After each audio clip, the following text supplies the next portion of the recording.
Good morning everyone. Last time I have discussed about the anions. मैंने आपको anions के बारे में बताया था, तो आपको ये बोला था कि इन्हें लर्न करना आपने। ठीक है, तो मैं एक बार और रिमाइंड करवा देती हूँ, क्योंकि अब जो आप है कंपाउंड फॉर्मेशन करोगे, ठीक है, फॉर्मूला मेकिंग करोगे, तो उसमें इनकी नीड होगी। तो फॉस्फेट का क्या फॉर्मूला होता है? PO4-3, sulphates SO4-2। ठीक है, चार्ज इनका ज़रूर लर्न करना। नाइट्रेट NO3-1, बाइकार्बोनेट या हाइड्रोजन कार्बोनेट एक ही बात है। HCO3-1, कार्बोनेट क्या होता है? CO3-2। ठीक है, उसके बाद आपने करना है कैटाइंस। तो कैटाइंस में मैंने एक ही एग्जांपल लिया था, अमोनियम आयन, और इसका क्या फॉर्मूला होता है? NH4+1। ये प्लस में है, बाकी ऊपर वाले सभी कैसे थे? माइनस में। मैंने अभी आपको बोला कि उनकी नीड होगी आपको फॉर्मूला मेकिंग में, तो यहाँ पे वही है। अब देखो आप, फर्स्ट जो कंपाउंड लिखा है दैट इज़ कैल्शियम क्लोराइड। ठीक है, तो आपको पता होना चाहिए कि इसका सिंबल क्या है। सिंबल क्या है कैल्शियम का? Ca। और क्लोराइड यानी क्लोरीन की बात हो रही है तो Cl। तो इनका चार्ज आपको लर्न करना है। चार्ज और वैलेंसी की मैंने आपको टेबल दी थी कि आपको वो लर्न करनी है। ठीक है, तो कैल्शियम का चार्ज कितना होता है? +2। और क्लोरीन का क्या होता है? -1। तो पहले तो आपने क्या करना है, कंपाउंड बनाने के लिए जो भी नाम ऊपर लिखा हुआ है कैल्शियम क्लोराइड, पहले तो उनके सिंबल्स को लिख दो विद चार्ज। तो कैल्शियम का विद चार्ज क्या है? Ca2 positive, chloride means chlorine, Cl negative. ठीक है, उसके बाद आपको क्या करना है, इन दोनों एलिमेंट्स को आप फिर से लिख दो CaCl। ठीक है, 2 नहीं बोल रही मैं अभी, क्या बोल रही है, इन दोनों एलिमेंट्स को आप फिर से लिख दो। Ca लिख दिया और इधर पर आपने क्या लिख दिया? Cl। अब आपने क्या करना है, जो उनका चार्ज था, कैल्शियम का क्या था? 2 और क्लोरीन का क्या था? -1।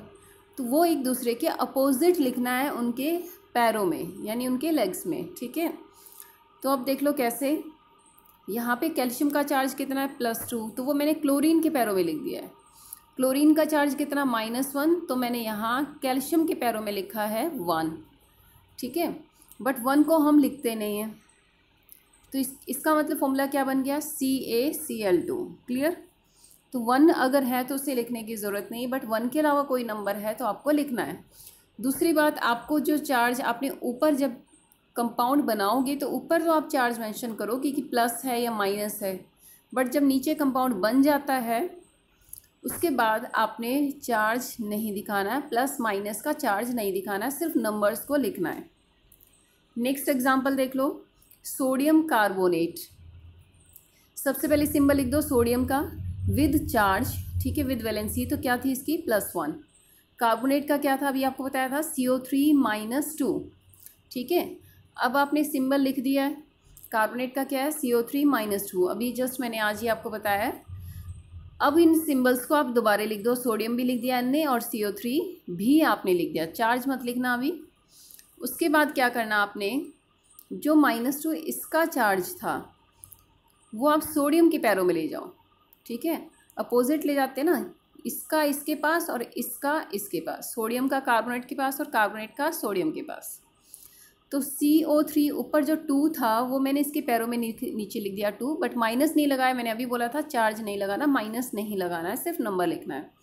इसके ऊपर +1 लिखा है, 1 को हम लिखते नहीं, तो CO3 ऐसे का ऐसा रह जाएगा। क्लियर? दूसरी बात और आपको ध्यान रखनी है कि जो Na के नीचे यहाँ कुछ भी नहीं था, तो ये एज इट इज़ मैंने Na पहले लिखा था, ये 2 तो कहाँ से आया है? इस कार्बोनेट का आया है। ठीक है, यहाँ CO3 एज इट इज़ आपको पहले लिखना है। ये 3 चार्ज नहीं है सोडियम का, ये तो CO3 का खुद का नंबर था, तो वही मैंने इसको लिखा CO3। ठीक है, तो इस तरह से आपको क्या बनाना है? कंपाउंड।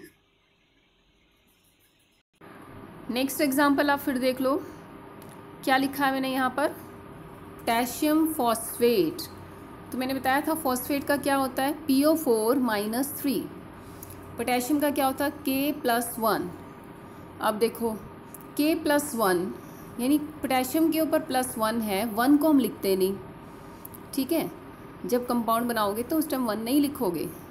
यहाँ लिख दिया मैंने PO4, ये नंबर ऐसे का ऐसा है।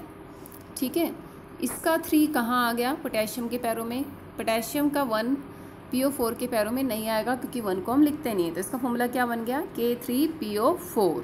क्लियर।